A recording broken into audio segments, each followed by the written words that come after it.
Mag-amang aswang nag-uusap. Tatay, anak ngayon na malaki ka na pude ka na gumaya sa ginagawa ko para di ka mamatay. Dapat ka naman biktima ng tao. Anak, sige po, itay mamayang gabi sasama ako sa iyo para maturuan mo ako kung paano mambiktima.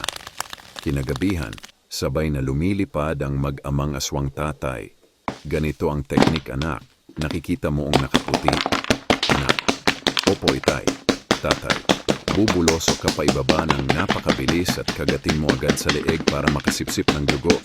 Ganito panoorin mo ako ha? Bumulosok na ang tatay na aswang ng ubod bilis. Pagkalipas ng ilang minuto, lumipad pa itaas ang tatay na aswang papunta sa anak. Anak, wow, tay ang galing mo talaga. Mukhang nabusog ka doon sa biktima mo ah. Kasi may bakas pa ng dugo sa bibig mo, dyan pa ebidensya. Tatay, na wow, mali ako anak, rebulto pala yon ni Rizal at bagong pintura kaya nang kagatin ko walang kaaray-aray. Ito sabog ang nguso ko.